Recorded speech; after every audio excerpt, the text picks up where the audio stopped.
Apakah kalian penyuka film horor Indonesia? Film apa saja yang sudah pernah kalian tonton sebelumnya? Jika kalian adalah peminat film horor, maka kalian akan tertarik dengan film yang satu ini. Apalagi kalau bukan film Pengabdi Setan 2 Communion yang disutradarai oleh Joko Anwar. Film ini telah sukses dirilis di bioskop pada tanggal 4 Agustus 2022 dan berhasil membawa nama-nama artis ternama seperti Tara Basro dan Ratu Felisa. Film ini juga sukses menjadi sorotan di 4 negara sekaligus, yaitu di Malaysia, Singapura, Amerika, dan Filipina. Sebuah pencapaian yang sangat baik. Film ini begitu sukses membawakan alur film yang menarik dan tak lupa juga memberikan hal-hal yang menarik untuk dibahas, seperti gambar visual atau tanda-tanda yang artinya tidak dibahas secara langsung dalam film tersebut. Nah, sebelum membahas banyak hal mengenai film ini, ada baiknya kita melihat bagaimana alur film tersebut terlebih dahulu. Let's check it out! 5 tahun setelah kejadian horor usai ibu meninggal dunia, Rini, Bapak, Tony, dan Bondi berusaha menjalani kehidupan mereka dengan tinggal di sebuah rumah susun tak terawat di utara Jakarta. Rini masih berusaha untuk menggapai mimpinya, meski kini kehidupannya makin tak mudah. Ia harus mengurus bapak dan adik-adiknya, dan memendam segala mimpinya menyelesaikan studi. Sedangkan Tony dan Bondi tumbuh sebagai remaja yang menghabiskan masa puber mereka di rumah susunan jauh dari peradaban.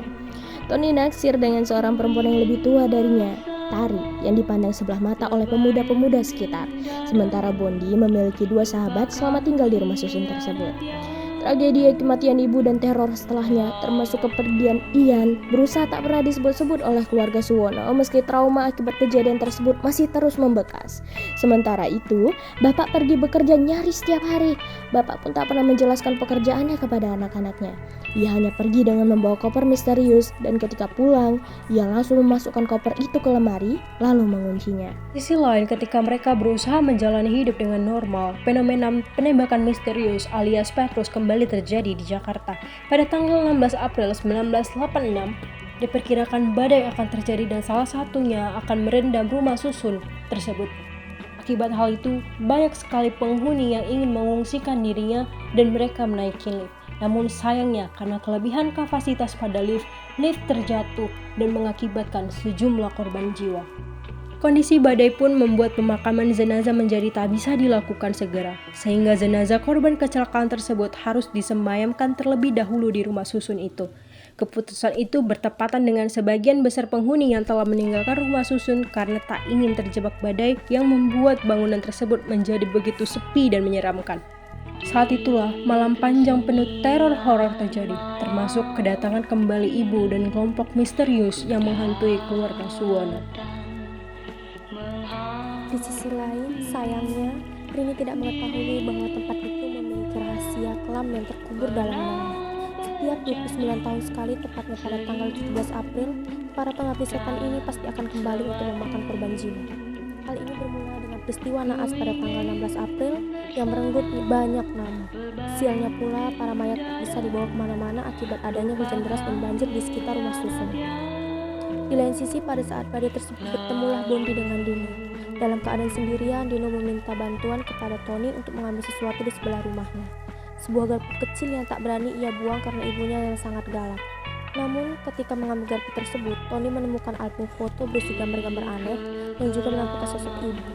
Lantas, Tony merasa ruangan tersebut tidak aman baginya dan mulai berlari ketakutan. Apapun yang terjadi, ia harus keluar dari rumah susun tersebut.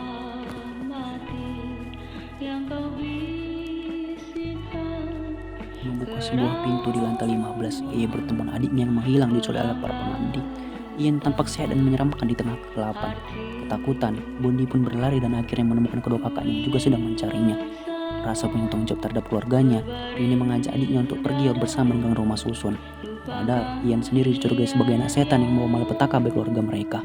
Namun Rini dan semua orang yang tersisa mencoba untuk melarikan diri dari peristiwa besar di depan mata. Bapak yang terbangun mencari koper dan ingin mencari anak-anaknya. Setelah menemukan mereka dalam keadaan takut dan marah, Bapak juga mencoba menjelaskan kepada mereka kenapa ia melakukan hal itu terpuji itu. Namun sayangnya, para pengabdi telah sampai di depan mata mereka. Di tengah ketakutan, Rini mencoba untuk tetap sadar dan membantu adik-adiknya. Namun, karena tubuhnya yang kaku, ia hanya bisa menangis melihat Bapak, Tony, dan Bondi yang sedang disiksa di tengah pemujaan. Akhirnya, Rini, Tony, Bondi, Wisnu, Arik, Darto, dan Pak Budiman bisa lolos dari rumah susun tersebut dengan sebuah perahu karet di tengah genangan banjir besar.